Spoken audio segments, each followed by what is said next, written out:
relying on me for money and never lifting a finger for housework or childcare. My younger husband Oliver would go out with his friends every weekend. I mean, he's young. What can you do? That was my excuse until I found out he was actually going on trips with his affair partner, not his friends.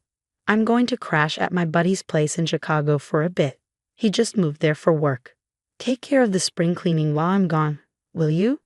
That was the lie he told me before leaving for his scandalous trip. Furious, I decided to kick him out, belongings and all, while he was away. What happened to him next was something neither of us could have predicted. My name is Sophia, a 29-year-old housewife with a family of 3. Oliver, who's 3 years younger than me, and our 2-year-old daughter. I met Oliver at work. He was the new guy, and I became his mentor. He was charming, persistent, even when corrected, and hardworking, and oh, was he good-looking. It seemed like people were always gathering around him, drawn to his idol-like beauty and outgoing personality. I was dedicated to my job and didn't even wear makeup. I never had a boyfriend, so I didn't think someone as attractive and well-liked as Oliver would ever be interested in me. Nonetheless, I started watching makeup tutorials, got some fashion tips from stylish friends, and tried to become the kind of woman he'd find appealing. About 6 months after my transformation began, he noticed. "You look really beautiful lately. Found someone special?" I was speechless. He followed up with, "Would you consider making me that special someone?" Of course I said yes. We started dating and got married within a year. Marrying Oliver felt like a teenage dream, and I naively thought he must be my soulmate, but reality proved otherwise. Even when we were dating, Oliver was a bit of a baby, always looking for affection. Whether it was holding hands, cuddling, or even paying the bill at restaurants, it always fell on me. I thought, why can't you do it yourself? But when he would plead, "Please, Sophia, you're the only one I can ask," I would always give in. Maybe it was his good looks or his unique sweet charm that made me so accommodating. After we married, the responsibilities became more lopsided. Even though both of us worked, the household chores were all on me. Finances, about 70% from me and 30% from him. He spent what was left of his income after household expenses all on his hobbies, seemingly without saving a dime.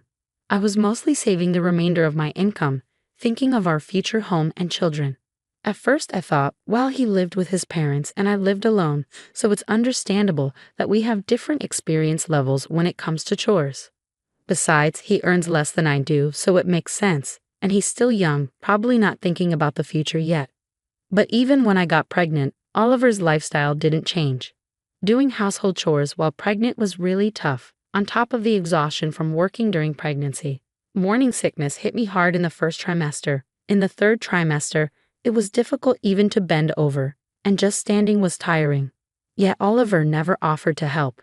Worse, when I hinted that I could use some help, he'd say, "I'm so grateful for you, Sophia. I'm not good with housework, so I'm lucky to have married you," undermining my will to ask for help. Maybe it was my fault for enabling him. Even after our daughter was born, Oliver didn't change. I quit my job after giving birth, and it was understood that I would handle both baby care and household chores.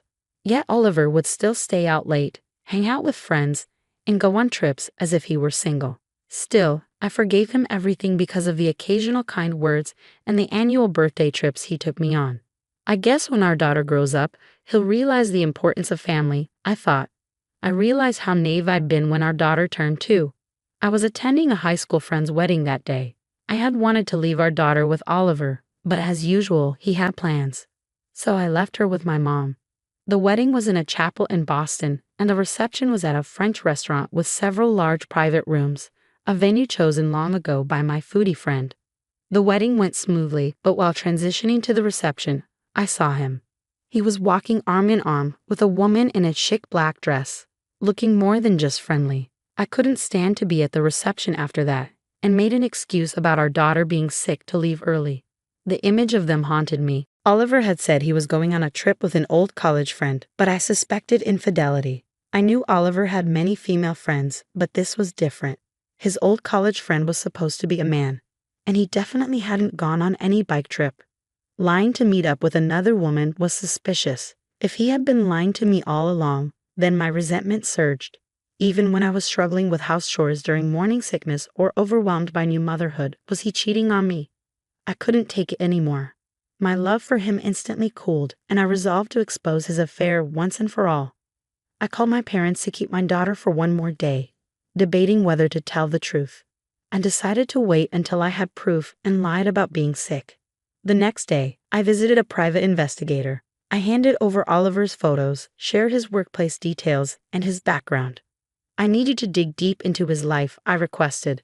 The private investigator advised me to act normal around Oliver until I finished my investigation, ensuring he didn't suspect anything. I didn't want to look at Oliver's face, so right after picking up my daughter, I retreated to our bedroom. When he came home late that night, he saw me and asked, "What's wrong? Are you okay?" His voice pretended concern.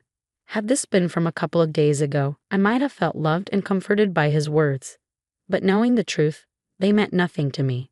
2 weeks later, the private investigator contacted me. "Oliver has been having an affair for the past 2 years," he said. The other woman was a married older nurse, and the restaurant where I spotted them was a regular haunt for their monthly rendezvous, which had been ongoing for about 2 years. I was shocked that she was married, but according to the investigator, her work as a nurse made it easier to conceal the affair. What shocked me even more was that this nurse worked at the hospital where my daughter was born. It may be a coincidence, but it's the same hospital as my 2-year-old daughter. Something felt creepily coincidental about the affair lasting 2 years and us having a 2-year-old daughter. That day, I decided to divorce Oliver and started plotting my plan. "I'm staying at my junior colleague's place in Chicago for the night.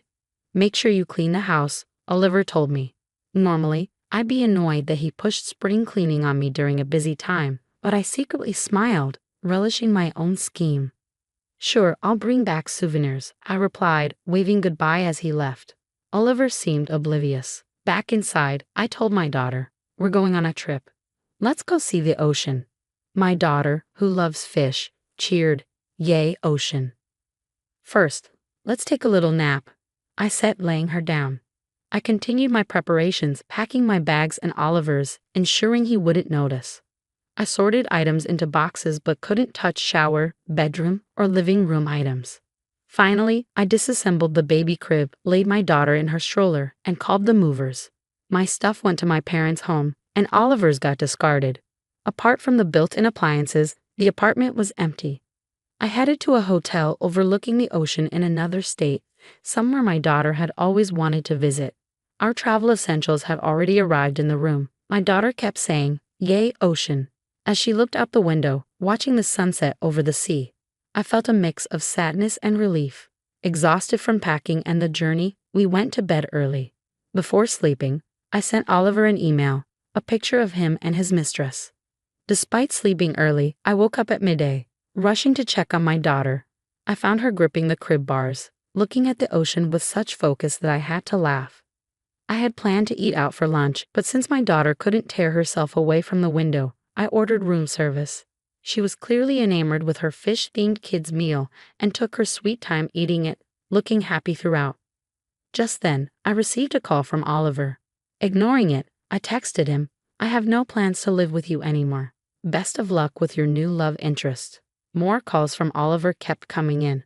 Annoyed, I blocked his number. After finishing lunch, I took my daughter to play by the sea.